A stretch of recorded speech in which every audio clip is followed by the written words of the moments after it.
Welcome to the Terrible Podcast with your hosts from SteelersDepot.com, where you can find all your latest and greatest Steelers news. It's Dave Bryan and Alex Kozora, always lit, talking Steelers. And now, here's Dave and Alex.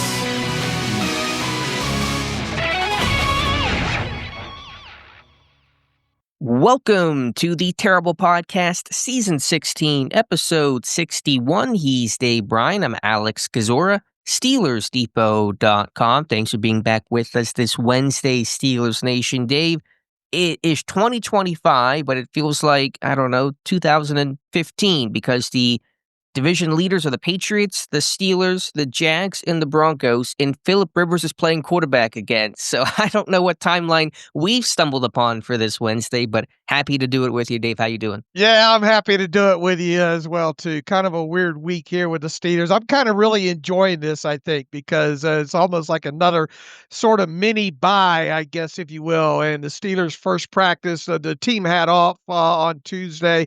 They'll have off today. They'll resume practice on Thursday, Friday, and Saturday. And then obviously have the game on Monday night against the Miami Dolphins at Acrisure Stadium, and they'll be wearing the Color Rush uniform, so that's something to look forward to. And they'll be playing at night at Acrisure on a Monday night. I sneaked a peek at the Acrisure weather cam, and we're going to have gold end zones back. So the Steelers obviously leading the AFC North, another big game, and got a one game lead on the Ravens at this point. And yeah, you're right. I did not have Philip Rivers making a return to the NFL on my bingo card ahead of 2025. But I gotta tell you, I know that the Steelers had their battles with Philip Rivers over the years, and look, he's a real confident, cocky guy. But I am looking forward. I hope he plays, and I will be, because we won't have a Steelers game to cover on Sunday. If he does play for the Colts, I'll be watching every snap of that game against the Seahawks there. And it is. You think he'll do well? What are your expectations for him? I have none. Anytime you have a guy that's been out of the league since 2021? 2020 was his final year. 2020, yeah. And you got a guy come, but I think the most interesting thing to come out about this is kind of the backstory behind it. Him and the Colts head coach have a lot of conversations throughout the years. They're good friends. Philip Rivers runs the same type offense that Steichen I think does at the Colts there. So as long as he's physically able to do it. Now obviously the speed of the game, have to catch up with that real quick. But the Colts have a good running game, and I guess a pretty decent defense overall there. So I have no expectations other than, and I hate to say this, I'm kind of rooting for him, because I just Philip Rivers is just an entertaining dude, and hopefully they have a press conference with him over the next couple of days for him to talk about. That kid's, that he's got like 12 kids or something and he's a grandfather, grandpa. Yeah, so I know that's kind of the NFL sideshow this week, if you will, but sign me up for it on this kind of. How do you think he's going to do? I think he'll have a couple of moments where he looks great, and then maybe some moments where it all falls apart towards the end is kind of my thought. But as you said, it's hard to really have expectations because we're in pretty uncharted territory in NFL history. There's been a couple examples, Steve DeBerg as probably the closest comparison to what Rivers is doing right now, but interesting all the same. And for a Steelers purpose, and why is that relevant to talk about it? Aaron Rodgers, no longer the oldest quarterback in the NFL, only the second oldest quarterback at a spry 42 years old. So Rodgers felt young on Sunday, probably feels a little younger today. Yeah, and I guess the other interesting aspect is, look, I know Philip Rivers is in the running to be in the class of 2026, but obviously that would reset if he gets elevated and all like that. But that could potentially, that's one less quarterback for Ben Roethlisberger potentially to have to, even though Ben's obviously got the better resume and should and would get in before probably Philip Rivers anyway. And maybe Philip Rivers just looking at this too. Look, I'm realistically, I'm not going to get in for a little while. And maybe I have a potential here with a Colts team that, is trying to make the playoffs. Maybe I can make kind of a run with them because Hmm. the AFC's wide open, man. And I know New England's at the top and Denver's at the top and all like that, but Kansas City might not be in the tournament, and we'll see if Pittsburgh can get in there, and the Chargers. Who wants it on the AFC side, and any team that really gets hot during the playoffs could potentially represent that side in the Super Bowl there. So I understand why he's doing it overall. But once again, like I said, if he does get elevated and plays, I'll be watching every snap on Sunday. It'll be fun, and sign me up for fun. It'll be interesting, like you said. All right, Dave, let's dive into the Pittsburgh Steelers, and not a tremendous amount of news since we last spoke on Monday. Of course, Mike Tomlin speaking himself to the media on Tuesday, giving an overall health update, and there is a good amount of ground to cover there. Already one player ruled out for Monday's game against Miami. That's offensive tackle Calvin Anderson, who hurt his knee in practice last week. Tomlin said several guys continue to be in concussion protocol, which is standard on just Pete, Malik Harrison, Darnell Washington. Those guys' statuses are just unknown. How they move through protocol will obviously determine whether or not they get cleared and can play. We'll get the practice reports not today because the team's off, as you said.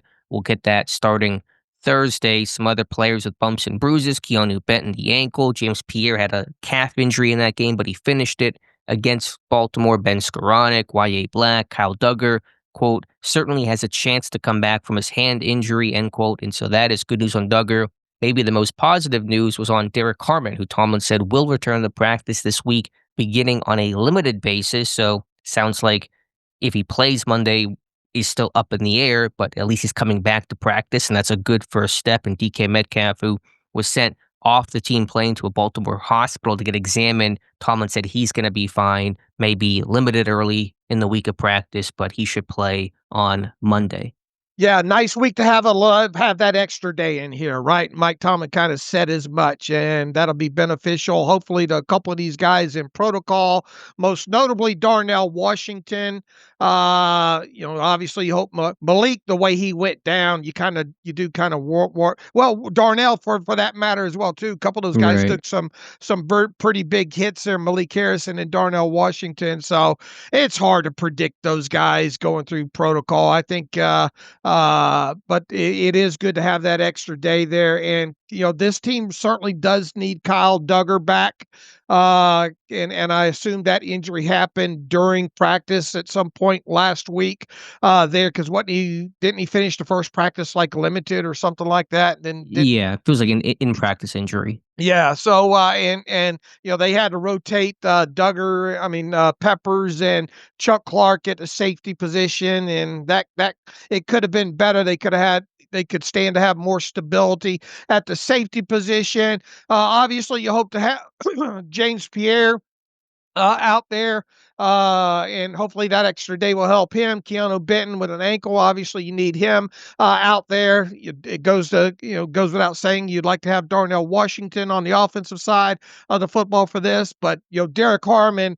This team really needs Derrick Harmon back, especially when you look, at the tape the last couple of games that he's missed here. And man, if they can get him back to help specifically in that run game, even if he doesn't play, 50, 60 snaps in a game, it certainly couldn't hurt there. So we do have some names on the injury report to watch, and I got no clue how this is going to go with a few of them, but I think all you can do is be thankful that there is that extra day of practice in here, and hope to get some of these guys back on the field.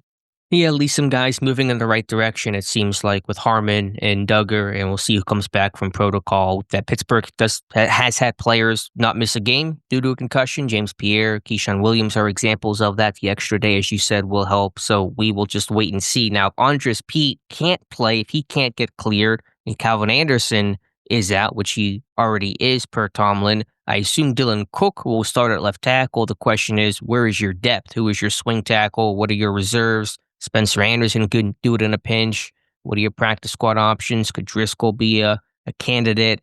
Obviously, you're getting really thin at that point up front. Yeah, you might have to elevate, and we'll have to see how serious that knee injury is on Calvin Anderson. Maybe he ends up having to go to IR or something like that. So you don't have many options overall, right? You got Driscoll, Stephen Jones, I think, on the practice squad right now. So that's about it. I would imagine. And obviously Dylan Cook would probably either get elevated or signed to the 53, whichever way that ends up going there. Some of these guys sounds like you're going to miss some time this week, so probably going to see a practice squad move. I don't know, tomorrow I would think, with a tackle type body coming in there. And didn't they just recently bring in a tackle or something? A kid out of Florida or something for a workout. Yeah, that was veteran David Sharp, who came in for a visit, and I certainly wouldn't be surprised if he got signed by later today to help give them some depth to practice, because Pete obviously is going to be probably no better than limited during Thursday's practice as he kind of works his way through protocol and tries to get cleared. So probably see a move of some sort, but in terms of the game day move, could it be any addition? If they do bring in Sharp and officially sign him, could it be Driscoll, who's got left tackle, right tackle versatility? You can make it work. It's just a question of who do they decide upon and how does it all kind of shake out? And the main storyline there is you have to have 8 offensive linemen dressed if you want to take advantage of the game day active inactive roster there. So that's why we'll be looking forward to seeing what happens with Pete. And obviously, if they don't have him, they would have to have somebody dress in his place, and so that's why we'll be watching that. And the concern is less about can you find somebody? They'll find somebody, but do you want to be on your fifth string left tackle if Cook can't, misses a snap or goes down or something like that? And obviously, Cook himself and what would be his first start if Pete cannot play will be something worth watching versus a pretty talented Dolphins edge rusher group. Mm-hmm. All right, Mike Tomlin speaking about Roman Wilson and giving some more clarity on why Wilson wasn't active in this game. Specifically, why was he not dressed and why did Scotty Miller get the hat? And Tomlin said a big reason for the decision on that is because Scotty Miller is the backup punt returner. And so with Keyshawn Williams inactive, you had Calvin Austin, the starting punt returner, but need a backup in case Austin went down mid-game, and that was Scotty Miller. And that is why Miller got the nod over Roman. Yeah, and this team had to was it 7 inactives this past week because of the elevations and all like that. So and Mike Tomlin made it sound like we're going to see Valdez Scantling and Adam Thielen back on the field again on Monday night against the Dolphins. So if indeed that happens, and you're going to probably have to have a wide receiver inactive or 2 inactive again. So I think it's possible that Roman Wilson could get scratched again, especially if Mike Tomlin adheres with wanting to have a backup punt returner in Scotty Miller. That would be logical, unless they try to give Wilson extra reps in practice, try to get him in that position to be the backup. But I would assume that if you do the same things of having Thielen and MVS active, which I very much imagine they will be, then it'll be the same thing of Keyshawn and Roman Wilson being down, unless there's enough injuries elsewhere where they can dress an extra receiver. But at that point, you need to dress 6-7 receivers on game day when most of those guys aren't playing. Miller himself playing just 4 total snaps in this game, 3 on offense, 1 on special teams. So I get the point, and I get about needing a backup and having your plan Bs. But man, if this continues and Roman Wilson ends his second season a healthy scratch for the last month, that's a pretty bad sign about his future, I would say. Yeah, that's obviously not great. You expected him to take a nice step forward this year, and ending the season, missing games as a healthy scratch is certainly not ideal. And unfortunately, we're not going to probably get a good idea about how the inactive list might ultimately go until Monday, because I believe Monday's when they would make the any elevations or anything like that. Now they will have the final injury report out for the game on Sunday, right? Because Thursday, Friday, Saturday, right? They would have the final injury report out, so we'll get a Yes. little bit more clarity there. But as far as elevations go, I don't believe they will have to make those until Monday afternoon before 4 o'clock. Correct. Yeah, you get the extra time there for the Monday game. And then, of course, inactives won't be known until 90 minutes before kickoff on Monday. One of the more interesting statements, and this might have been innocent and not intended this way, but it certainly is notable considering what his counterpart, John Harbaugh, said on Monday. Mike Tomlin saying, "You won't hear me calling New York for explanations." Tomlin was asked about some of the controversial calls in this game, notably the Isaiah Likely non-touchdown, touchdown. Was it a catch? Was it incomplete? And let's see, we'll find the exact quote. Tomlin says, quote, "I think I always focus my energy on making enough plays to minimize that in terms of determining the outcome of the game. That's why you won't hear me calling New York post-game and things of that nature. It's not going to change the outcome. I just work to keep moving." And that is relevant because on Monday, John Harbaugh said he and the Ravens front office had a lengthy conversation with New York about some of the rulings. The NFL admitted they were wrong on the personal foul penalty called on defensive lineman Travis Jones for contacting long snapper Christian Kuntz. We talked about that on Monday, said that was definitely the most wrong call of the three controversial ones that were ruled upon on Sunday. The NFL is still standing by the other two calls, including that likely incompletion. So Harbaugh's still steaming, having that conversation with New York. And then Tomlin says, "You won't hear me calling New York." I don't think Tomlin's listening to Harbaugh at press conferences on Monday. He probably never heard the comments, but you can't help but draw that connection, that through line between what Harbaugh said on Monday and Tomlin said Tuesday. Yeah, I call bullshit there. Sorry, excuse my French there. You think that was intentional? You think that was kind of shot? Yeah, that was Okay. shots fired. Don't let Mike Tomlin fool you. Mike Tomlin was asked about Philip Rivers and all like that, and tried to act. So, don't let that man knows what goes on around the NFL. I'm here to tell you, and that was so unprovoked with Mike Tomlin saying what he said about "you won't hear me calling New York." Not even 24 hours. And look, I don't listen to a lot of full Jim Harbaugh or John Harbaugh or Jim for that matter. The John ones are a little more, just tiny more interesting than the Jim ones are. But I don't obviously listen to a lot of full John Harbaugh press conferences throughout the seasons. I get the quick sound bites and all like that. But I did listen to that full press conference the other day there, and John was a lot more open than he normally is, and with the Baltimore media there, and he gave a lengthy answer about some of those plays, and he was real open to answering questions about some of those plays there. So I call BS there. Mike Tomlin knows exactly what John Harbaugh said, or knows that John Harbaugh called the league office, and the Ravens had a long talk with him. And so, yeah, immediately when I heard Mike Tomlin said that, I thought to myself, "Oh, that's juicy. That's shots fired right there." So. Okay. Here's the thing though. Mike Tomlin has Yes. called New York before, and he's told the media that he's called New Hmm. York before, right? He called it about a couple different penalties on Minkah Fitzpatrick, one leverage call against the Jets last season. There was one play against the Colts, I think, for a hit where he spoke with New York or said there was a conversation of some sort with New York. So, yeah, Tomlin has done it too. Everyone does it when they lose. When they win, it's, hey, good call. We're happy about it. We move on. When you lose, you get a little more different kind of feeling about the calls and the NFL's ruling. So Tomlin feels a little hypocritical in that comment, but that's the comment all the same. thou shalt not throw rocks when thou lives in glass houses sometimes. And I guess I'm more interested now. I don't know when the next time John Harbaugh speaks, but I know he'll speak again before the game on Sunday against the Bengals there. Shame on the Baltimore media if they don't ask him about don't throw that back at John Harbaugh. All right, fair enough. And look at you getting all philosophical. I like Yeah, that side of you there, Dave. yeah.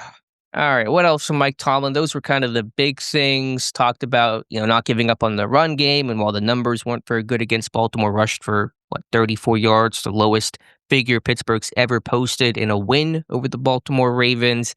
Tomlin said there's a lot of layers to that discussion. Obviously, losing Darnell Washington mid-game was a factor. Losing Andres Pete, who's a decent run blocker in that game, was a factor as well. So Tomlin hoping to get the run game back on track versus Miami. Yeah, how about peel back some of those layers, though? We've got to see this team really. You go back. I went back through the All-22 again this morning here, and man, those last three drives that the Steelers had. You in crunch situations where you need to move the ball and you need some extra points and you need to burn off some clock. The Steelers really needed that in those final three drives, and not all of them were run plays, obviously. And as you stated, when you go back through the game tape and all, some runs ended up being RPOs, quick passes, and stuff like that. So that's part of an extension of your run game. But even that was not great overall. When you talk about some of those RPOs, I didn't think. But this team, should have. And I know Mike Tomlin said, well, we went into it knowing they were going to try to smash the run and all like that. You've got some of these in-game situations, man. You've got to be able to run the football better than what they did. And, it's disappointing, that they only ran for what they ran for in this game against Baltimore. So they've got to get this thing figured out, especially if they're going to be a playoff team and you get into the cold weather and potentially snow and all like that. And you try to lean on that a little bit more here. So I was kind of disappointed with him just throwing his hands up and basically saying, yeah, there's a lot of layers to that. We expected them to smash the run and they did. And let's move on to next week. Yeah, it certainly has to be better. Pittsburgh, even though the past game was at its best, one of the best, if not the best performances of the season, you can't ask this past game to do that every single week. They're just not built that way. They have to add more balance, have to be able to run the ball, have to possess the football, still getting out snapped by, 26 snaps. The defense is still on the field way too long, and offense not on the field nearly enough. So we'll see. Again, against Baltimore, I really never have expectations for any team, or Pittsburgh especially, to run the ball well against them, but certainly want and need to see a lot more success against the Dolphins. Yeah, look, I know beggars can't be choosy here.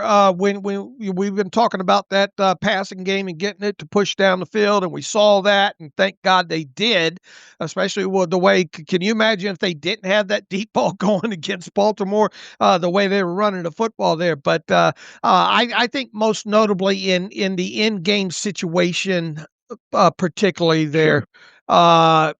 3 and outs, and didn't you even have a delay a game in one of those 3 final possessions? I mean, the offense got super conservative though. Right. Baltimore's trying out to stop the run, so maybe Pittsburgh could have opened up the playbook a little bit more. Yeah, exactly. If you knowing that you can't run, at least you got to have that offense be able to move the ball more than they did in those final three possessions of the game there. Sure, you want to be able to end that game right there, have a good, 4-minute offense, not let Baltimore have that last possession to drive down the field. So more work to be done, but I still think the run game has done a lot of good things. It's been quieter in recent weeks for a variety of reasons, game circumstance, falling behind the Bills game, lack of plays, that kind of stuff. But, need to see more from that group, no question. Mike Tomlin asked again about the chance for his firing from the Bills game and the hot seat, even though that conversation has quieted down for this week. We know it'll pop back up anytime this team loses in the future, especially if that occurs on Monday against Miami. And Tomlin quipped, quote, "I've been in the hot seat 19 years. And so he's always has that mentality of we have to win now, always putting the pressure on, and just says that's part of the job. Yeah, and look, Acrisure on a Monday night, and it doesn't. You better not get off to a slow start here. And look, you better not lose this game either. You go to trends and all like that. This team has won 22 consecutive Monday night games at home. I mean, that speaks for itself. You got to go back to 1991, the last time this team lost on Monday night at home. So there's high expectations right now. And this is obviously a Dolphins team that's desperate at this point. This is also a Dolphins team that's the hottest team in the NFL, right? Mm-hmm. Has any team does any team have a 5-game winning streak right now at this point of the season? And they obviously can't afford to lose. They need to win out, and they need to get some help to get into the playoffs. So they aren't just going to roll over. They're going to face a good offensive mind in Mike McDaniel, and they still got, even though they lost Tyreek Hill and all, they still got some quality players on both sides of the football here. So yeah, if they don't get off to a good start and kind of flounder in the first half of this game, I imagine we're going to hear some of those chants again at Acrisure Stadium.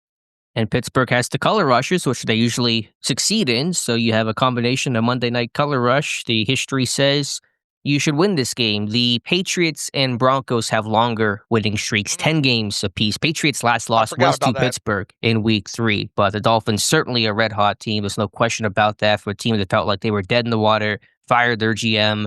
Would McDaniel make it through the season? The Dolphins do this a bunch. Remember with Brian Flores, his last year there, they had a horrible season. They had a great finish, turned it around. People thought Flores would stay, still got canned. That whole controversy with Stephen Ross. But Miami's got some fight in them, and certainly a group that's playing really good ball right now. Mm-hmm, absolutely.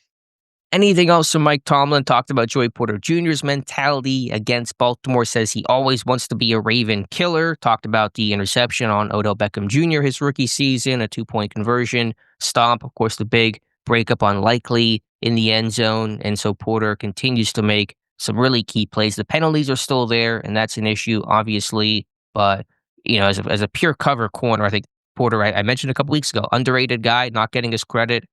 Porter again showing he can step up in those big time moments. Yeah, you still kicking yourself for putting him on the losers list? Yeah, it was a great idea. Yeah. I mean, the penalties are a problem. The one literally led to a Ravens touchdown before the half. I mean, that is, you can't have those moments. Those things are really killer in the opposite direction. So in a sense, he prevented a touchdown. He also led to a touchdown. I guess in my mind at the moment, it kind of canceled each other out. All right, let's put that, write this down. If we get a hold of a time machine, make sure you go back and change that. Okay. Is that the first thing I'll do if I get a time machine? It's my first course of action. Maybe not that high on the list, but if knowing you, it probably will be. It probably would be. Yeah, let's just go back and change that. But what are you going to do? It's not my. It's not work. That was a keep. I mean, he don't make that play, they probably lose that ball game, right? So sure. Now had he not made that play, then yeah, I could understand him being on the losers list there potentially. All right, let's focus less on my problems. Let's focus on the Steelers' problems here. Let's get into the all-22 of this game. Unless you had anything else from Tomlin you wanted to mention. And obviously still a lot of good from this game. There are still problems, but there's a lot to talk about positively as well. We'll begin with the Pittsburgh Steelers offense, the vertical pass game. Again, I think that 3rd and 5 completion to Calvin Austin, 31 yards, does not get talked about enough. The big-time spot and moment of that play led to that Jaylen Warren 38-yard touchdown a couple plays later. But, of course, DK Metcalf getting downfield. Rodgers looked really good, really calm, comfortable. I think the scramble drills were a whole lot better. I've been pretty critical of Pittsburgh's receivers in scramble drills, guys not getting open, not working hard. Skoranek, Metcalf, the line, of course, giving time. Just felt like everyone was kind of more in tune, more in sync. They really did. And even though you had Adam Thielen out there, and there were a couple times where you could just and I think Tony Romo pointed this out during the TV broadcast as well, too. They're basically telling them what to do on a number of plays. So that's something positive to look forward to when you go into this next game, is he'll have yet another full week of practice to learn the playbook and learn his role in that aspect of it there. How big were a couple of those scramble drill plays there? The Skoranek one, and Skoranek knowing doing his job on the back end there. That was obviously a nice play. And then the one to DK Metcalf there. I mean, Aaron, there's not many times this year where he's seen Aaron Rodgers back there where it looks like he has enough time to make a sandwich back there. But he did. He didn't panic. He kept his eyes up. He leaked up over to the side. And DK Metcalf comes from all the way over the other side of the field. He does what he's supposed to do. He's running away from defenders and kind of at a slant so no one can get an angle on him. And then Aaron Rodgers put the ball right on him. And that was a big play, obviously, out of structure. And we haven't seen how many of those have we seen this year, Alex? I mean, not many at all. Most of the time, this ball's coming out so quick. And then the other couple of deep balls in this game, the one that you noted to Calvin Austin, I can't help but keep going back to look at the film on that to see that was Dylan Cook's first snap in the game. He moves Kenneth Gainwell up to help chip before that snap happens there. That gives him that little extra amount of time. And man, if he puts that ball out there 6 inches a little bit more ahead of Calvin Austin, that's a touchdown right there. And didn't that drive ended up in a field goal, didn't it? Or no, they ended up scoring a couple plays later on the busted play to Warren. To Warren there. So that all comes out in the wash there. But nice to see that. The obviously the first deep ball of the game was right on the money, and that second one down the right sideline to DK Metcalf there. What a great throw that was, dropped in the bucket there. And then I didn't really realize it till going back through the film this morning. There are nice late hands by DK Metcalf on that as well too to make that grab and not tip off that ball was coming, because it was still pretty decent coverage on that down the sideline overall there. So without the deep ball game in this, and they completed four passes of 20 or more air yards. I think they had 5 true explosive plays. I went back and looked. I think you got to go back to a game last year with Russell Wilson where you had, I think, four or 5 air yard balls of 20 yards or more completed in the game, and that many explosive plays in the game from this offense here. So that's definitely what this offense has been missing. Am I expecting this team to have 4, 5, 20 air yard completions a game moving forward? No, but I mean, we have seen that they could get 3 or 4 of them maybe a game moving forward here. So that obviously, what should you expect? I think you should expect at least 2 per game. At least somehow you got to be able to, especially when you get the man coverage on the outside. Those are the prime opportunities.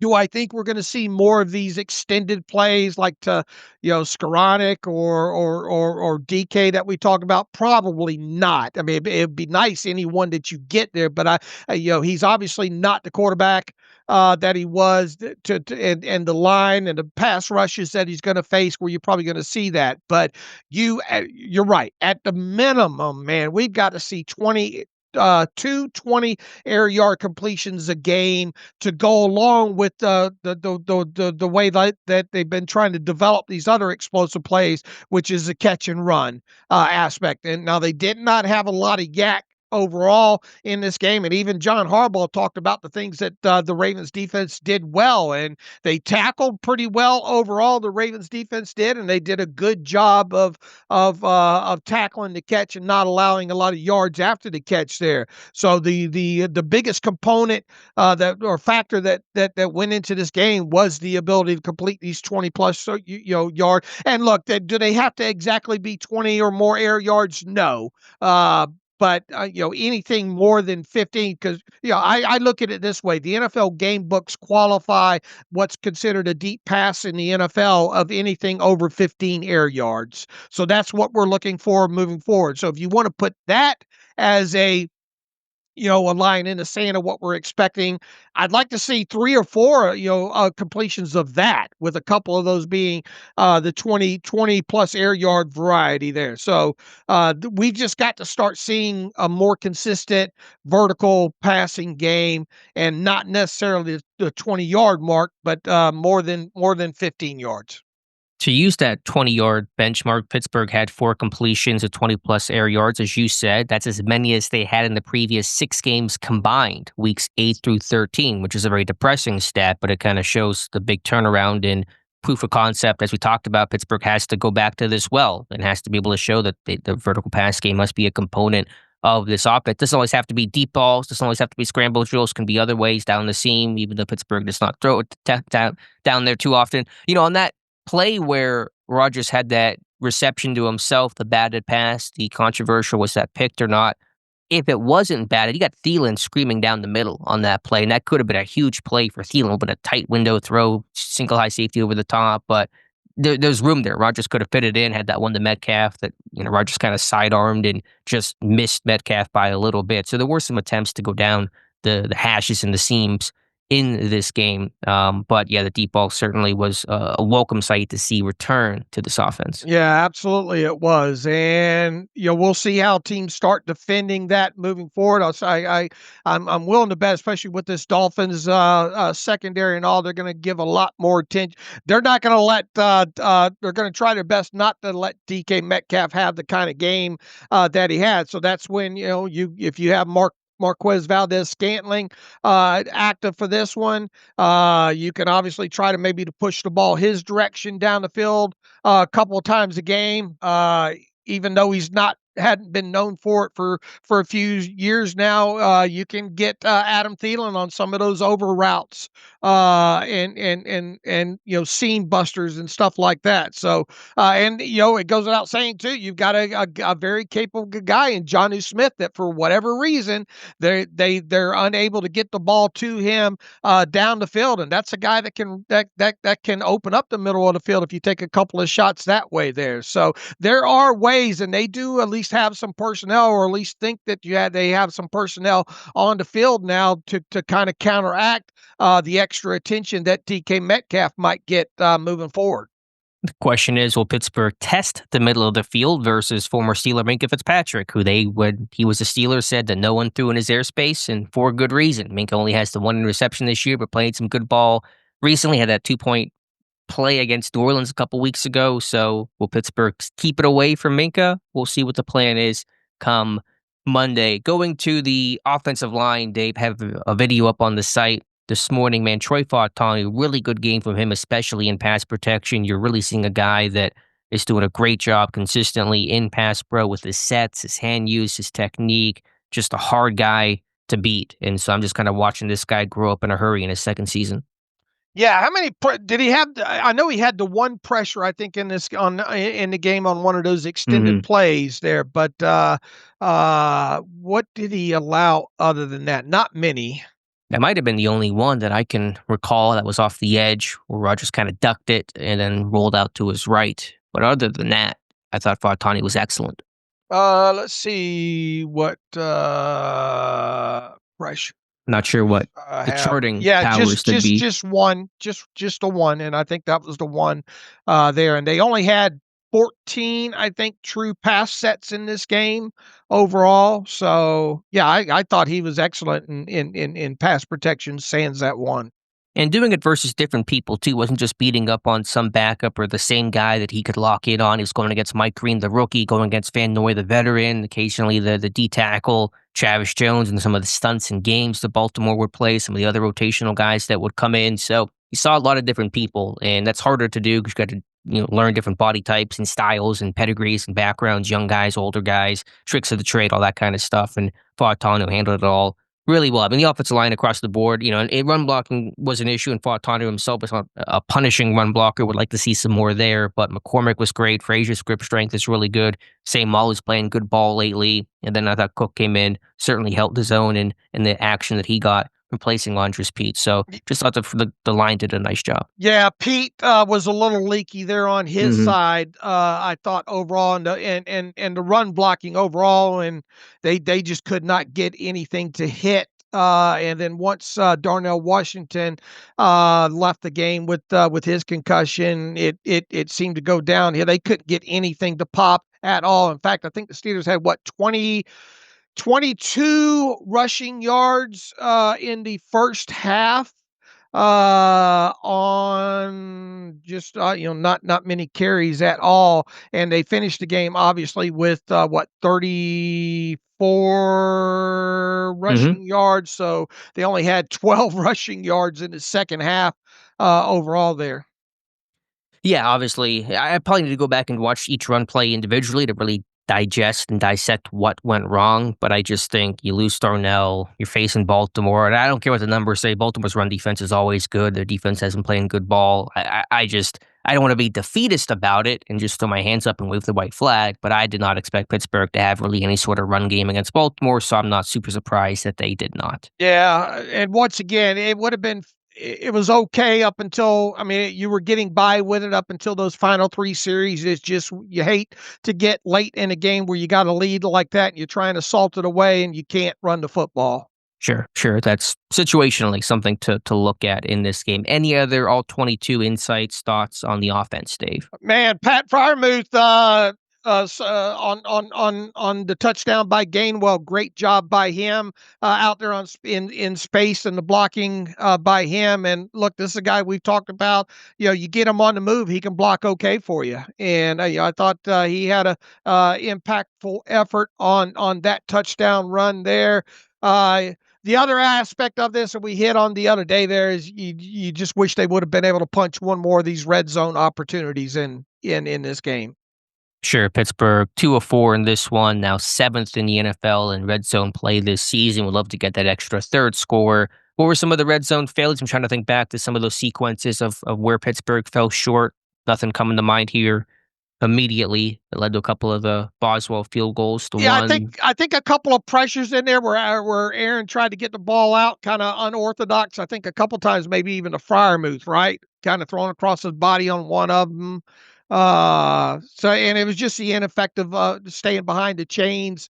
I thought overall on the early downs in those situations that set up really unfavorable. You tried to throw that one in the end zone to DK Metcalf, I think, on one potentially. I can't remember what part of the game that was there, but yeah, they long and short of it is they couldn't punch it in. There was that one design kind of swing screen to Kenneth Gainwell to that quad He side where he slipped. lost his footing. Yeah, and if he's able to cut up field, you saw Rogers' reaction. I don't know for sure if they score. There's a free defender. It's still one-on-one, but obviously tough play for a defender to make in that kind of space against a pretty slippery Gainwell. So you'd like to kind of see what that would have looked like. Obviously, had Gainwell kept his footing. Yeah, you would, and where was the slant? Where were some of the slants maybe down low in these situations here, and using the tight ends potentially down that low a little bit more and getting them open there. So yeah, I mean, if you bury one more of those red zone trips there, it obviously isn't as close of a game.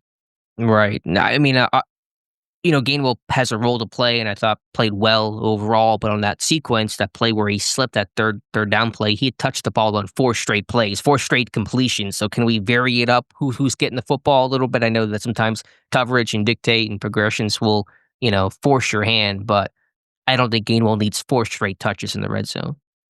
Yeah, that's a good point. All right, Dave, any other final thoughts here on this offense? Rodgers just, I thought, looked really comfortable, really in sync, spry, and the offense just felt like it was clicking more, which is probably obvious to say given the results, but just in terms of the scramble drills, just some of the detailed kind of buttoned up, just felt just stronger. He just looked fully in control, knew what he wanted to do, knew where his checks were, knew when to go to, the pass and the RPOs, knew how to move people around. The most disappointing fact I think overall was just a lack of any kind of supporting run game. Yeah, fair enough. All right, defensively, Dave, again, this is going to sound crazy because you allow 217 on the ground, and that's objectively terrible. I'm not as upset about this run defense as I normally would be. Not as upset as I was after the Ravens wildcard game last year or the Bills game last week. I thought situationally the run defense was good. Some of the short yardage, red zone type stuff. Derrick Henry held out of the end zone. There's some work to do. There's no question. You get gash in that big run by Keaton Mitchell. Henry certainly had a couple of nice runs, but I'm not feeling as bad about it as I normally would be when you allow over 200 yards. Yeah, I think the thing that stuck out to me the most when going back through the All-22 a third time was the yards gained after first contact in the run game. In a positive way or a negative way? In a negative way. There were some opportunities for these defensive linemen and linebackers to get get Henry or whoever down quicker. Now they busted a one on Mitchell. I mean, just great blocking, and I think who was on the field, Cole Holcomb, I think maybe missed a gap in that cracked that wide open there. But I just thought overall, and look, I saw a film room by some YouTuber just praising the dog mess out of Y.A. Black. I thought Y.A. Black just played. It was a very up and hot and cold game, I thought, for Y.A. Black. I thought he did a couple of good things against the pass and the run, but man, when you use two bodies on him, he's super easy to move, it seems like. And a couple of other issues I had were with some arm tackles that he just was not able to, he wasn't getting off some of these blocks quick enough. Now, he was asked to play a lot more snaps in this game, right? Because obviously not having Derrick Harmon again. If you get Derrick Harmon back, you can obviously lower.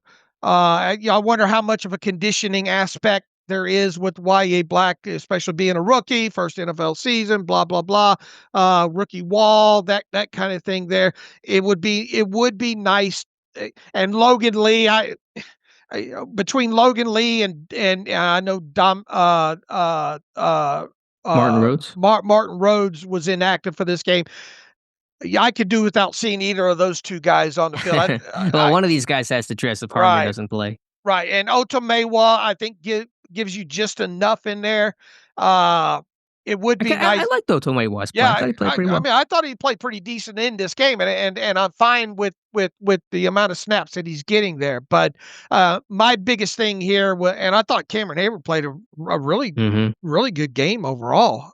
So I don't think he was the issue. The thing that stuck out to me was the opportunities that they had to maybe not have these 6-yard gains, but potentially be like 3 or 4 yard gains and all. So they've just got to do a better job of getting these bigger running backs down. And look, I know Lamar Jackson hit him on a couple of the read options and all like that, and took off around the edge. So there's a couple of free yards. Or quite a bit of free yards in a couple of those. Queen didn't do a good job containing or spying on Lamar Jackson on a couple of the other ones that set him free. And the 40 something of those yards, I don't want to say are forgivable, but they're understandable, especially when you have a mobile quarterback like Lamar Jackson. So then you whittle that number down to, I don't know, what is it, 150-ish, I guess, where it comes to yards rushing, and then the 50-something yarder to Mitchell, and good job by Jace Pierre once again. Well, you see him just scream. I know he had the angle and all like that, but it's very easy for a player just to give up and not give that kind of effort. So props to him, even though that drive ended up in a touchdown there. A lot of good effort there. So when you back out all those yards there, you're kind of left with the 90 or whatever that Derrick Henry got. So I guess I see your aspect of it. Other than that, how'd you enjoy the play, Mrs. Lincoln? I mean, there were aspects in that second half though where it looked like the run defense was springing leaks though. You're right. The pile was always falling forward, which is pretty typical with Derrick Henry, I'm sure. But just to the more narrow point, in situational football, I'm just looking at some of the numbers here. First and goal from the 7, Derrick Henry up the middle, no gain. Second and goal, 3 yards. Earlier in the game, it was, I'm trying to find it here, first and goal from the 8, Derrick Henry for 2 yards very late in the first half. A little bit later in the game, 3rd and 2 from the Steelers 5, Derrick Henry up the middle, loss of 3. That was when Highsmith popped him off the edge. Led to that 4th and 5 that was incomplete to Andrews, the one the Queen defended. And you're right, DeAndre Hopkins was probably the intended target on that play, open in the back of the end zone. So Andrews kind of got in the way, and we thank Andrews for his service in helping Pittsburgh out on that play. So in those kind of situational moments, 3rd down, goal line, low red zone, I thought Pittsburgh made some key stops, and there's a lot of work to do. I thought Black played a little bit better than probably where you come in at.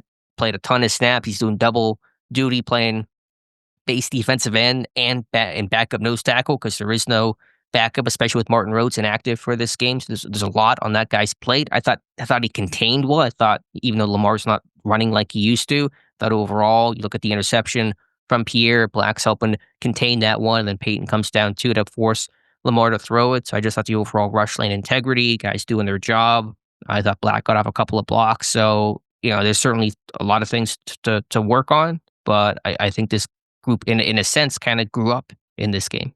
I thought the outside linebackers played extremely well against the run. Yeah. Highsmith was excellent. Right. Highsmith and Watt, come crashing down on the backside a couple times. Some nice stops there. You could tell they weren't respecting the Lamar run element because they were crashing so often. And they were saying, Lamar, if you're going to run, do it. If you're going to boot, that's fine. We don't believe you're going to do it that often because you've been beat up. You're not running as often. And Watt could really have freedom to crash down there. Right. And look, had they ended up losing this game, we're not talking about the run defense, even, the numbers were what they were. They would have lost this game because of that, what happened in the final couple possessions there in the pass game. Yeah, if they had won this game, Baltimore would have put the ball in the end zone through the air on that last drive. We're probably talking about that. We were talking about the run defense for sure. And 217, again, is an ugly, crooked number. You can't keep allowing 200 yards on the ground when you got some big tests ahead in A-Chain on Monday and then Gibbs against Detroit. Then you're facing Baltimore again, Week 18. So challenges lie ahead that will define this group, obviously. But I can you have to squint to see it, but I can kind of see past the overall numbers and see some of the positives with the run defense, especially with Derrick Harmon out. But man, get Harmon back. I don't care if he's limited through this whole week. If he's healthy and cleared, play him, get him out there. Pittsburgh's allowing 191 yards per game in the 4 games Harmon has missed rushing. And so get him on the field. What did they give up? Just 2 runs of 10 yards or longer in this game? The 55-yarder to Mitchell. Didn't Lamar have some runs at 10 plus though? His longest one was 9, believe it or not. It felt like it was 19. Yeah. Well, and then Henry, I think, had a 19-yarder was his long, so maybe just those two. So, right, another, again, you have to kind of squint to see it. Can't allow 50-plus yard runs like that, but you did keep a lid on things better than Buffalo. Right. Anything else here, Dave, in terms of the All-22 study? Yeah, they blew one of the coverages late there on the trips over to the left side. Mm-hmm. They tried to talk it out, but you had 3 guys go with 2, and that left Flowers, I think, was the one wide open in the middle of the field for a big gain late. So there was a miscommunication, blown coverage in that situation there. And then they you had a drop by Bateman on a 3rd down, I think. Yep. That helped them. Obviously, you had to play in the end zone with Likely. That was a great effort by Joey Porter Jr. To keep that out of the end zone. And then that last one to Andrews. And I know people say, does Joey Porter get there? It's so hard to tell because you don't get to see the full flight or the velocity of the ball. But in my professional or unprofessional opinion, if Andrews doesn't get a hand on that ball, that's a touchdown to Hopkins in the back of the end zone. I think it likely is, excuse the pun on the likely touchdown catch, no catch reference. I think Hopkins catches it. The question would be, can Porter come in and somehow jar that ball out? And given Hopkins' background as a really strong-handed veteran receiver, I doubt it, but I can't say for sure. But I chalk those moments up to glad we did not have to find out type of plays, because I'm glad we did not have to find out what would have happened if that ball really would have gone to Hopkins. NFL Films has a great shot of that I put on my Twitter feed of the end zone behind Hopkins on that. And he was ready to cradle that thing he was ready to catch that one right in the bread basket on that. And he stood there for about 5 minutes after, just wishing. So, like we kind of said, you're not going to do everything perfect throughout every game, and sometimes it's up to the other team to make plays in key up, and that's what John Harbaugh said. We got to just make sure we don't get in situations where we have to rely on some of that stuff while he's bitching about calling New York, right, and all like that. But there were opportunities, definitely, for the Ravens to win that game, and They didn't, and Joey Porter Jr. obviously made a huge play in that game that prevented one of those plays from happening there. So had they ended up losing this game, we're talking about one of those probably two passes to either Likely or DeAndre Hopkins in the back of the end zone there, but they didn't make them. The Steelers made more plays, and that's the ball game. Thought the secondary played well, a lot of respects. Pierre continues to hold his own. I thought Porter, the penalties were a problem, but, other than that, there were some good plays. That first penalty was pretty ticky-tack on him on that slant to, I think it was Hopkins. Thought Tomlin made a really good point on Eccles, who I think I had my winners list in that game. He had the crucial third down plays, one breakup, one sack, and so Eccles really making plays, not just in general, but in those weighty possession down moments. And so Eccles continues to be, is he quite as good as Deshaun Elliott was last year in that first-year gem? Probably not, but he's not far off from that, and certainly is the equivalent of that diamond in the rough, low-level DB veteran contract where this guy's playing way above his pay grade.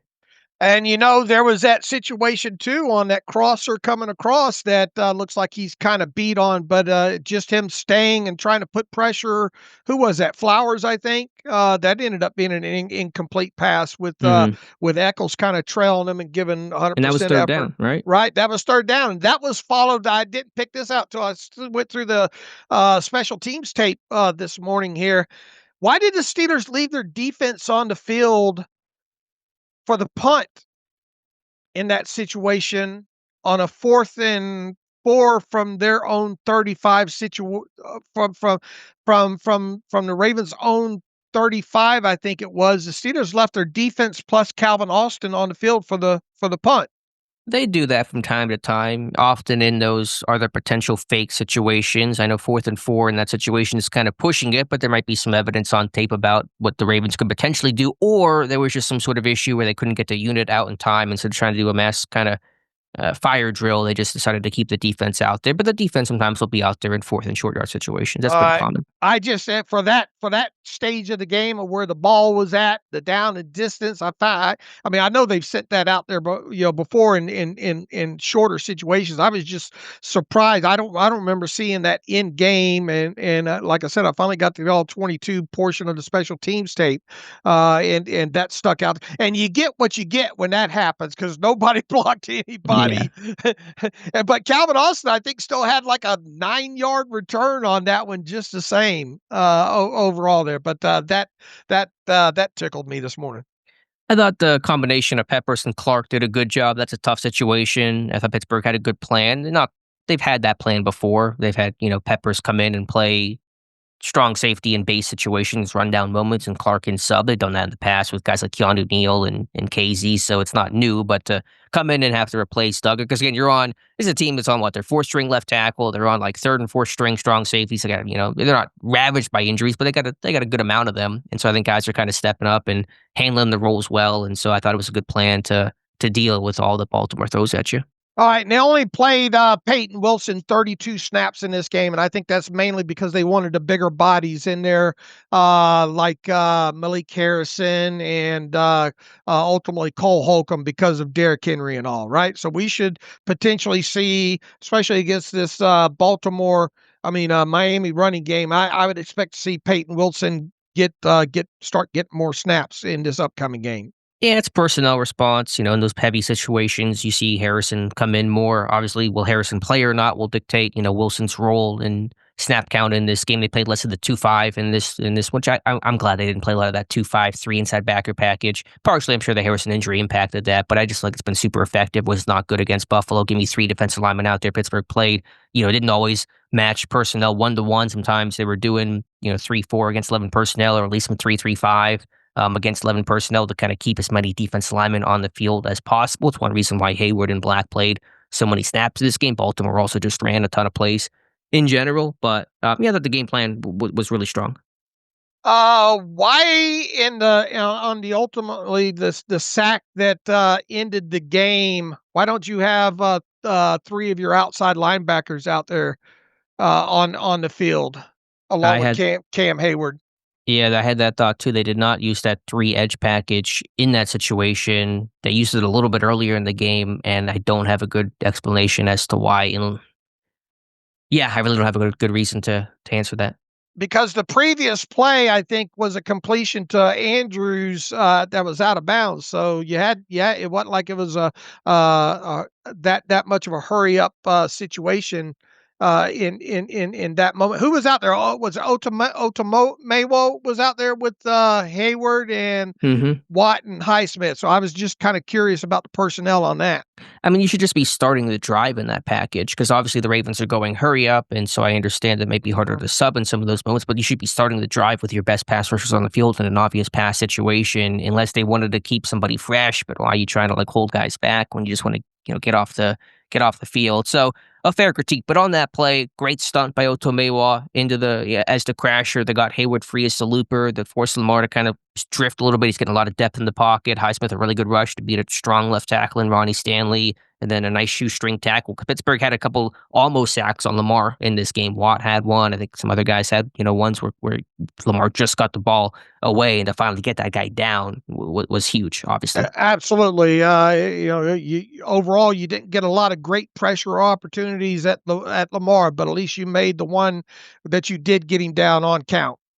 Yeah, I mean, there were a lot of almost sacks in this game from Queen and from the D-line and from Watt, and so to finally get that guy for your second sack, but your first by your front, Eccles had the first, and then Highsmith had the one that finally sealed it, was big. Can I go back just quickly offensively? As you were talking about it, I should have mentioned it on that Metcalf back shoulder kind of throw with a late hand that you mentioned. What a great route by Metcalf, too. That's running that red line that Aaron Rodgers always talks about. You want to give yourself some space there. And so whenever Rodgers throws that ball, you can kind of drift towards the sideline. You have some space to work towards. And so I thought that was just a good route, kind of a good coaching clinic example of how to run the red line, kind of stay 5 yards away from the sideline and then drift towards it. Let Rodgers have some space to give you the ball. So I just thought it was a really good throw, really good route, and good play by both parties. Boy, you couldn't run down there and hand it to him, put it in a better place than that one. And Metcalf, as I said, with the great late hands. Now, was it a catch? A little bit of movement on that football from Metcalf. They hurried up to the line and didn't have to find out because you had the Austin incompletion where they didn't get to the line quickly enough, and Rodgers was not happy about that. All right. I think we beat that up pretty well overall.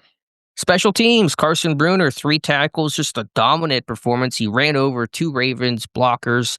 Man, he's been excellent. 14 special teams tackles this season. Skoronek's just a dog.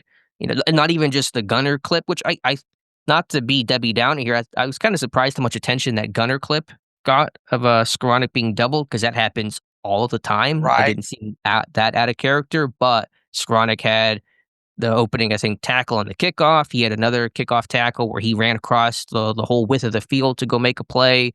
I think basically all your tackles in this game on teams were from Bruner and Skoronek, maybe one from Sawyer. So it's a really good job by both those guys too. Definitely core special teamers. What did you think about the holding call? Harbaugh was asked about that as well too, bitching about that, so to speak.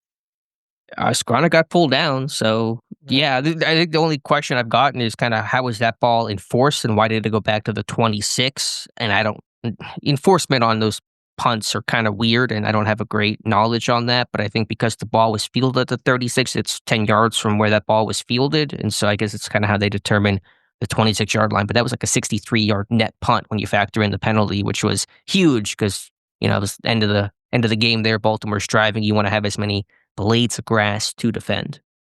All right, I'm gonna you watch the reels of the special teams a lot deeper than I do. Who would you say leads this team? Who are the top 3 leaders in special teams tackles for this team? I mean, I charted it midway through the season. I need to do it again. I probably will do it just after the year ends. It was Sawyer at the time. Right now, it's going to be Bruner, Skoronek, and probably Sawyer. I would say your top 3 if I had to guess it. All right, I'm gonna give you total tackles of both tackles and you assists. have the numbers. Okay. I have the numbers. All right. Ben Skoronek has 9 tackles, 8 assists. Peyton Wilson has 12. Carson Bruner has 14, 7 and 7. So I think he's second. All right, it goes Skoronek with 17, Bruner with 14, Peyton Wilson with 12 total, and then Jack Sawyer with 11. All right. So I had 3 of the 4. Yeah, Wilson has played, I think, 250 snaps on teams this year, special teams captain replacing Killebrew. He's had some good reps too. So yeah, an oversight by me, but I'll take 3 out of 4. Oh, I'm not gonna call I mean, I'm not gonna call it an oversight by you, but, and look, just as a public kind of, fanboy, reminder here, I'm not big into the whole Pro Bowl stuff and all like that, but a couple of these guys do deserve some votes. Ben Skoranek currently leads all special teamers in Pro Bowl voting. The thing that jumped out to me, Chris Boswell is not even in the top 10 of kickers in Pro Bowl voting there. So if you want to do anything for a couple of these guys that are deserving, get on there and vote for Ben Skoranek and Chris Boswell at the very least, because their efforts are really been stand out this year. Yeah, Boswell's certainly deserving, but I'm almost in a sense kind of glad that he isn't because it means he's kicking less and Pittsburgh is scoring more. It means the red zone offense is putting the ball in the end zone, not relying on Boswell to lead the NFL and have a historic number of field goals like he did last season. So obviously much better than where that ranking reflects, but in some respect I'm kind of glad to see him not have to be the focus as he often has been in recent years. Boy, Skoranek and Bruner are just fun to watch in that tape, though, the special teams tape for sure. Yeah, really good. One guy I thought that struggled was Christian Kuntz. I thought his snaps were pretty poor in this game. Did have a good coverage on that Metcalf Gunner rep, but I thought as a snapper, he was not even just on that low punt that he had to Waitman on that last punt that Waitman booted, but there were some snaps on field goals where it was a little off the mark. So want to make sure that doesn't become a trend for Christian Kuntz. All right, I don't have to worry about him blocking me on Twitter for that because he already has me blocked on Twitter. All right, makes 2 of us, but All right. that's okay. All right, Dave, anything else from this game? I think that's got it. All right, Dave, anything else to talk about? That's, I think, the bulk of it. I know we have the extra time here. I don't know exactly what we're going to do for Friday's show for the Monday game, but anything else you got? We'll get to, you want to get to a couple emails real quick, or do you want to save them for Friday? No, let's get to some emails and close out today's show. All right. Shotgun snap alerts from Nick Gooden says, I just randomly noticed that I think the Steelers have recently swapped which guard is tapping to center on the silent shotgun snaps. This past game, it was Mason McCormick. He says, I'm 99% sure that it was Sayamalu earlier in the year. Are you able to confirm this? Also, have any thoughts on why they swapped? I also thought that the left guard did it because it was more comfortable for a right-handed center to look left rather than right. I did notice McCormick. I'm trying to remember when the swap happened. Do you remember? I remember making a mental note of it earlier this year. At some point earlier this year, McCormick started doing it. I don't know exactly when. I think Molly was still doing it to begin the season, but that switch happened, I would say, relatively early. I hadn't charted it too much, but I do remember seeing that earlier this year. Why that is, I'm not sure if that's just like, hey, McCormick, you're ready. You're going to be here hopefully long term, so you got to start doing this kind of stuff and say Molly a free agent after this year. I don't know. That'd be my guess, but I do know that change happened fairly early this year, I would say. All right, here's the homework for the media people that listen to us, and we know you listen to us. How about, that's a great question to ask Frazier or McCormick, why it matters or why that switch happened of who It taps also who. may have been because Molly was been beat up this year, missed a lot of practice time, doesn't get a lot of practice time during the week, and so I think this was still happening before his pec injury, but that may also be a factor where McCormick practices every single day, and so just have the guy do it that's out there every single rep. I mean, for the quality of questions that most of those offensive linemen get asked, why not ask something like that to learn the minutia, right? I'd love to know. All right, good question, Nick. Paul Lutz is in here. He says, New England versus Buffalo this week. Hello, gentlemen. Great job as usual. But there was one thing you missed on the last episode. He says, currently New England is 11-2, and they won the first game against Buffalo. Buffalo is 9-4, and they play each other this week. If New England beats Buffalo Sunday at 1:00, they will clinch their division with 3 games left. They will hold the tiebreaker even if they lose out. What does this change, if anything, for the playoff picture? Obviously, the Steelers aren't going to overtake. It doesn't seem like New England, right? In seeding there, I guess it would come into play. what he says, New England clinches their division with 3 games left, but they hold the tiebreaker even if they lose. I mean, I wouldn't. When is the New England Baltimore game, and is there a chance maybe New England has nothing to play for? I guess would be the question there, right? It's going to be week 16, and so where the Patriots clinch the division, they can't clinch the 1 seed by week 16, so they're still Okay. going to have plenty to play for. I would not anticipate them doing any sort of resting starters. Plus, you're still 3 weeks out. You're not resting starters that early, even if you probably clinched everything in some crazy scenario. So that game should still be normal, quote unquote, for Baltimore and New England. All right. Apologies for us missing whatever you think we missed there.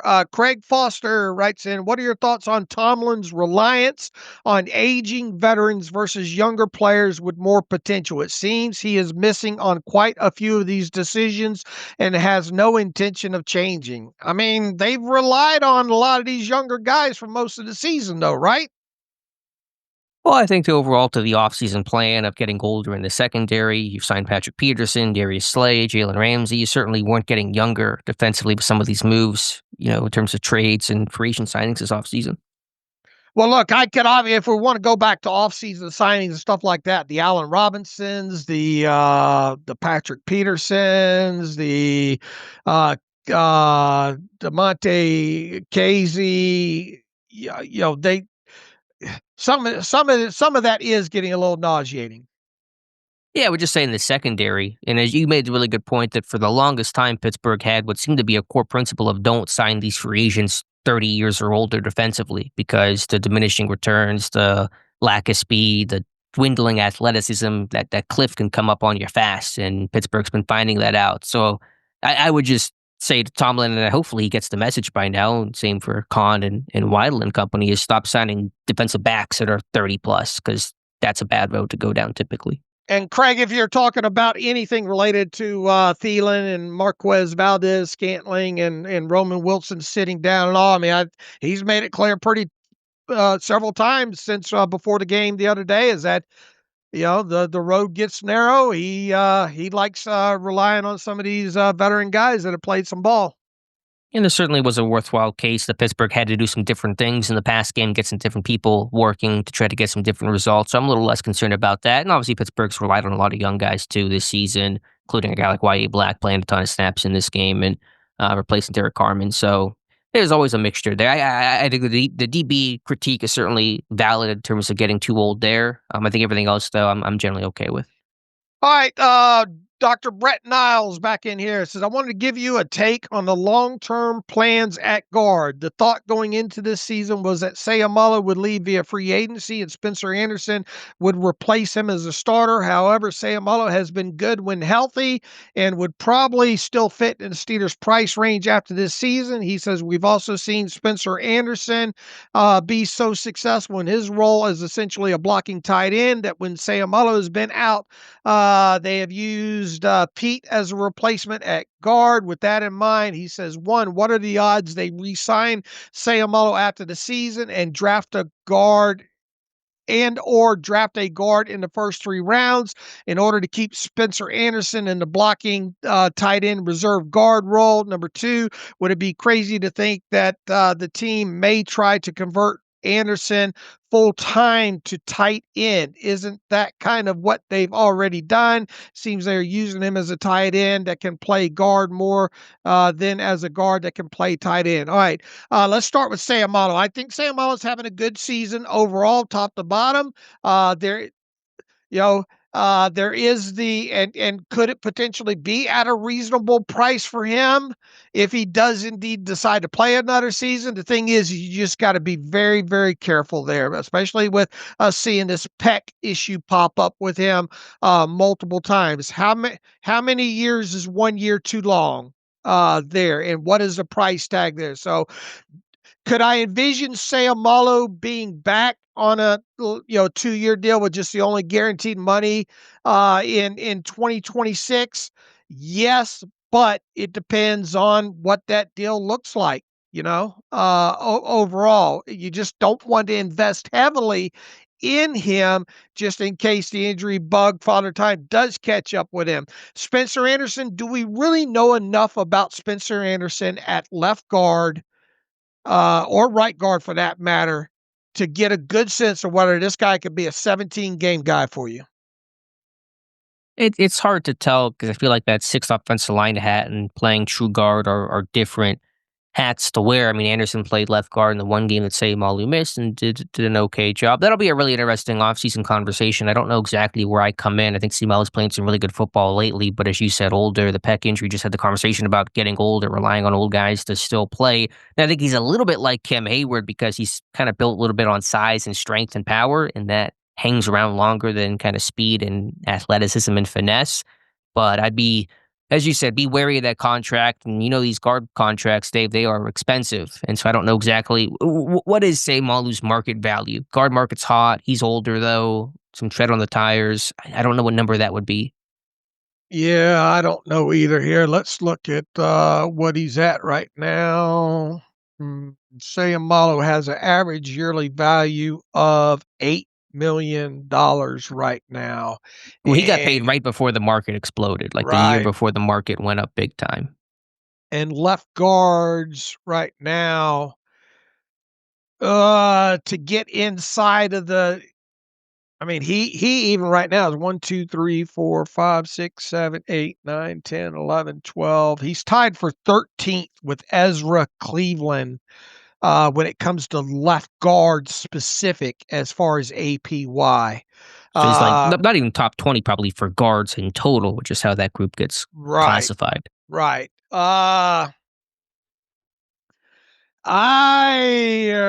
Because of inflation and all like that, I'm thinking he's around 13 million. I don't know. I mean, James Daniels just got $8 million this year, this past offseason, coming off the Achilles tear. So, I mean, Sayamalu's kind of really underpaid in terms of what that position has been getting, but you do have to then consider his age and the injury history. It's dicey for sure. I mean, would you do a 1-year deal with Sayamalu? I wouldn't know because that's going to eat too much of your cap up with that. They would, what they would do is they would do a 2-year deal. But it's one of those really 1-year deals. Yeah. What it would be is probably 55% of the money earned in year one. So if no you guarantees if you did it for, let's say 2 years, 28 million with him, you're looking at probably a $15 million cash charge for him in 2026, and the cap number obviously being lower than that. So could you make it work? The thing is once again, what are your expectations? You got to set yourself up as if if he's going to miss some games on top of it because of a pec or whatnot. Do I think if he wants to play again, do I think he would probably like to finish his career out in Pittsburgh? Yeah, I think he would. There. And look, obviously, if you were to resign Sayamalu for whatever, that would lower down the totem pole the need for a guard in the draft. Yeah, I think you still take one, but are you going to take one in the first 3 rounds unless somebody you can't live without drops to you? Probably not. But it is a fair conversation, and look, we still got 4 games left. A lot can happen in that time. I put it to you this way: I don't know how comfortable I would be right now with thinking that if Sayamalu retired or you didn't re-sign him or what have you, I don't know how comfortable I would be with leaning on Spencer Anderson to be that guy for a 17-game season. I think you would want to at least address it in the first 4 rounds of the draft just to have something to fall back on. Oh, plus, I just like Anderson a ton in that 6 offensive lineman role. He does it exceedingly well, and Pittsburgh has really kind of bent over backwards to keep him in that role, going so far as to have Pete come in and play left guard when Anderson kicked out in that Chargers game, even at the expense of Anderson having to wait a snap to then report back in after he was done reporting eligible, that kind of quirk in the rule. I came into the year thinking this was going to be almost for sure Sayamalu's last season. I was pretty confident in that after the first month or so. I've now kind of got into the I'm on the fence territory. The guy's going to be 33 next year. You kind of see the Browns with Teller and Batonio. Those guys are starting to slow down as they're in their 30s. It's just, that's going to be a real tough one there. The contract's going to have to be really right and favorable in Pittsburgh's way to make that work. I mean, Sayamalu, there's a lot of intangibles, the leadership. You see Broderick Jones play better I think, Samalu, a little bit of help there, having him on that side, helping out young tackles like Dylan Cook. You don't pay Samalu just for that, but it is a intrinsic benefit. So, yeah, that's going to be a really interesting offseason conversation. And I don't even know what the free agent guard market looks like. How prime is potentially Sayamalu going to be up in that? Offensive linemen are like gold out there. No matter who you are, you get paid. Dan Moore's getting $80 million. That just kind of how all that goes sometimes. I know the age is going to ding Sayamalu. I'll try to look at some of the guards next year. Batonio, Teller, both the Browns guys are free agents. It's a pretty old guard market. Zeitler is going to be a free agent. Evan Neal's really bad. Posic's a center. He just tore his Achilles. John Simpson's, they had a kind of a tough year. Vera Tucker's got all the injuries.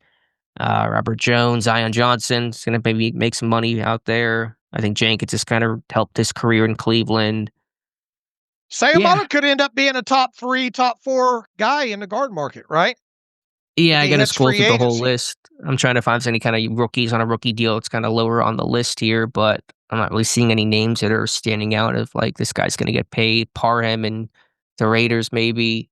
Yeah, Sayamalu's going to be one of the better guards for sure. Yeah, it's going to. I think he'd want to come back, like you said. Like I said, it's going to be. I'm him and Han. It's going to be a fun conversation. We'll leave it at this. We're more open to it. We're both more open to the possibility of him returning on a 2-year deal than we were to start the season there. But market and age and dependability is going to obviously be a big topic of that conversation. The second part of the question that Brett had is, what about popping Spencer Anderson in an 80 jersey and moving him to tight end? And I don't see that happening.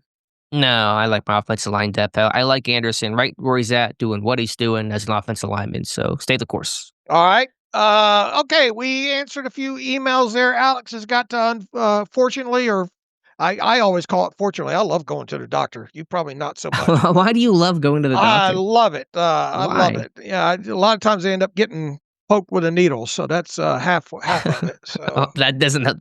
I have more questions now than I had. Yeah, before. I love it. I love sitting in there, and I got a blood. I count the days in between blood donor. I'm back being allowed to donate blood again and all like that. So I got another one coming up in January, and I'm counting down the days. I love sitting in that chair. All right, we'll get to some. Sorry, we couldn't get to all the emails in the email machine. We'll try to get to some of those on Friday, because we're going to have a little bit more wide open show, because I think we got the beat writer for the Dolphins on Monday there. So kind of more of a wide open show. So it'd probably be a good opportunity to get a lot of questions answered from emailers on the Friday show, Alex. And until then, you can follow me on Twitter/X at Steelers Depot. Follow Alex at Alex_Kozora. Follow the show at Terrible Podcast. Email the show, theterriblepodcast@gmail.com. If you like what we do and want to donate to the cause, SteelersDepot.com, hit the donate button. Also, if you like an ad-free version, SteelersDepot.com, hit the ad-free button, follow the directions that way. So until Friday, as always, thanks for listening to the Terrible Podcast with Dave and Alex.